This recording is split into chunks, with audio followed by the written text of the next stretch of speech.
Hi, everybody. This is Silvio Canto in Dallas, Texas on Monday, July the 13th. And welcome to our commentary.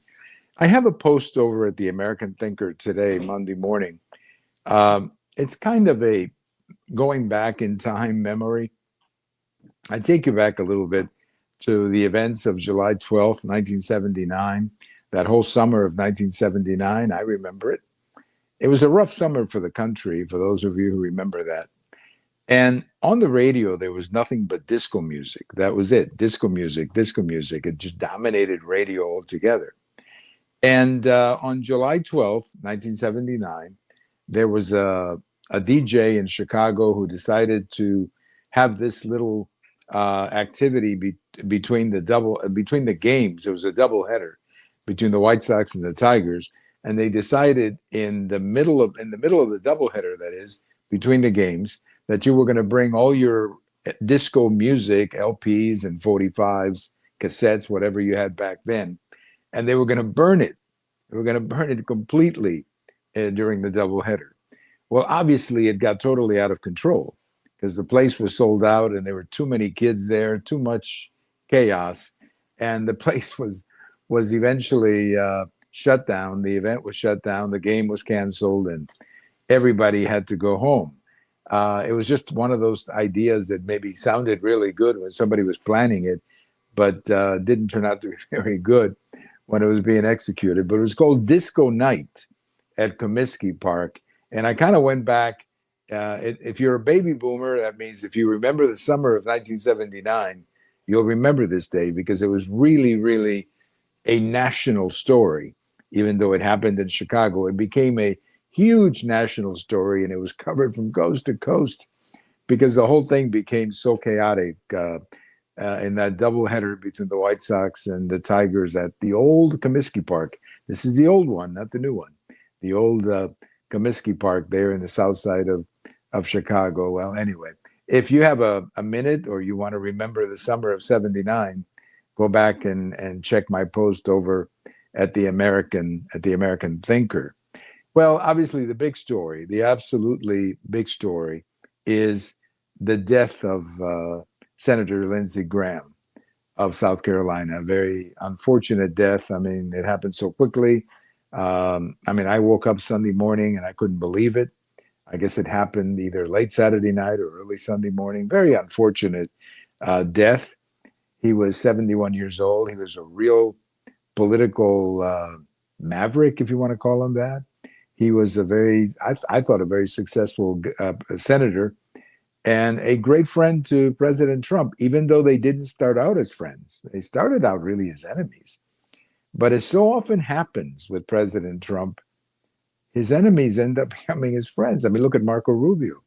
They weren't exactly friends back in 2016, but, Trump has this, I'll just say this about Trump. He has this ability to go beyond the grudges or whatever, and put that behind him. And he certainly did it with Marco Rubio, making him Secretary of State and potentially a future president.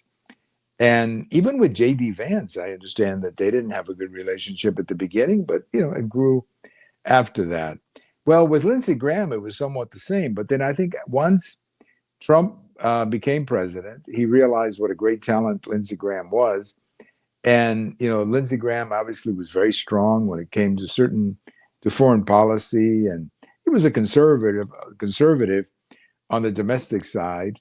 He was obviously very strong, a believer in America first foreign policy, and that we had to protect our interests. And he was a very strong defender of Israel and had been a long time critic of Iran. I mean, he had been in favor of taking out the Iran regime many, many years ago. Well, unfortunately, he died, as I said, Sunday morning or late Saturday night, whatever it was. And now he has to be replaced. And I understand that his sister is going to basically take over his seat for the next 5 or 6 months. His term will run out in January, and the sister is going to fill in, for his seat. And South Carolina will have a primary. We'll have a special primary to look for a candidate. And South Carolina is going to elect a Republican senator, so I'm not worried about that seat. But, nobody's going to be able to replace Lindsey Graham. But, eventually we find the amazing thing about the American people is that we always find people to eventually step in and continue the history. So I'm sure somebody will grow into that role. But, it'll probably take some time. And I think President Trump in particular, I'm sure, feels a great loss as I do. And I think most of the country should. He was a very capable senator. So his sister is going to fulfill the term, roughly 6 months. And then there'll be a new Republican senator from South Carolina. At the time, I've heard something about a lady who is currently the lieutenant governor. She apparently has, she's leading, I think, in some of the polls. But, polls about something like this are not very significant because I don't know who the other candidates are. So it's hard to really say that one person is leading because they're leading in some polls. But nevertheless, it'll be an interesting primary. But whoever succeeds him is going to be very much of a Trump Republican. That much I can tell you.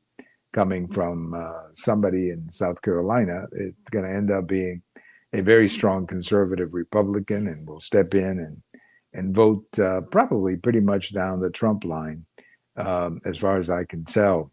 Well, there was another incident, another one of these incidents with I guess ICE. Somebody tried to run a car into ICE, and I believe there's a video. I'm not sure. But look, these things are happening. These things are happening, and they hurt the image of ICE because they become the big story. I mean, ICE has interaction with immigrants all the time. But of course, when something like this happens, it becomes the big story. And I understand how that works. But, people are going to have to understand that if you're driving a car and the police stops you or wants you to stop, I think maybe it's a good idea to stop and interact with the police or ICE in this case and just see what's going on. Because if you challenge the police or ICE in this case, it's not a good thing. It's not going to work out well. I don't care who you are. So maybe the message here is people need to hear more and more. If the police or ICE or whatever tells you to stop, you better stop your car and talk to ICE. That's your best option always. But if you try to confront them, then you're causing a problem. And, well, as we saw in Houston, as we've seen in other places, unfortunately, some people lose their lives. And nobody wants that. ICE is not looking to do that. But as I understand, in the case of Maine, the person threw the car or used the car against the ICE agent. Well, what do you expect the ICE agent to do? He's obviously going to defend himself.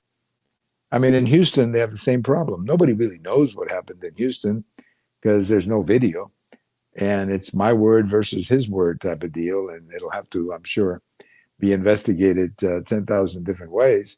But the key here is if you're driving and a police car comes to you, you better obey and you better play along.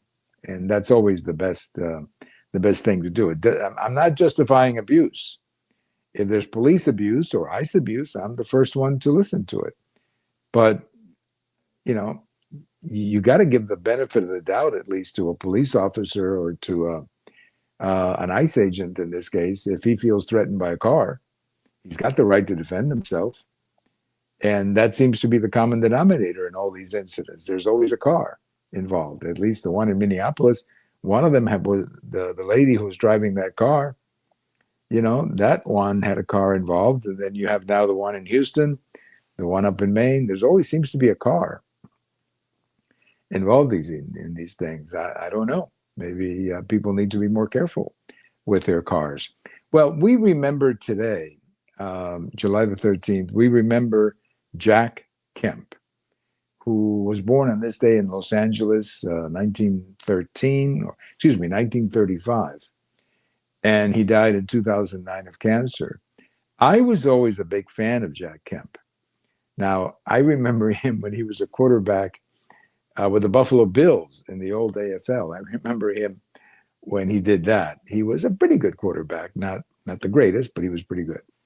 And then, of course, he in Buffalo, he went into politics, became a member of Congress, was a very successful member of Congress. Eventually, he was selected by Bob Dole to be his running mate in 1996. I was very high on that selection. I always thought Jack Kemp was fabulous in that selection, but it didn't work out. Obviously, Bob Dole lost the election. I don't think it had anything to do with Jack Kemp. That was just simply the way that election turned out. But I always had a very high opinion of Jack Kemp, and I actually thought that he would someday run for president on his own. And back in 1988, when President at the time, Vice President Bush, was looking for a VP nominee or somebody to run with him, a running mate, I thought it was going to be Jack Kemp. I really did. I thought it was going to be Jack Kemp because I thought Jack Kemp would fit the ticket beautifully. But, it didn't work out that way. And we lost Jack Kemp in 2009 because of cancer. But I was always very fond of him. And he was a very smart man as well, well-read, was very familiar with free market economics, and he was very good. If you ever seen Jack Kemp, for example, on TV talking about free market economics, capitalism, and how to get people out of poverty through capitalism and free markets, he was fabulous in that. Absolutely fabulous. And that's what we need really more than anything else is people like him who can talk about free markets and capitalism and how they can be better for people than the alternative government or socialism as we're seeing right now in many of these Democrat campaigns. Well, thank you for listening. This is Silvio Canto in Dallas, and we'll talk to you later. Bye-bye, everybody.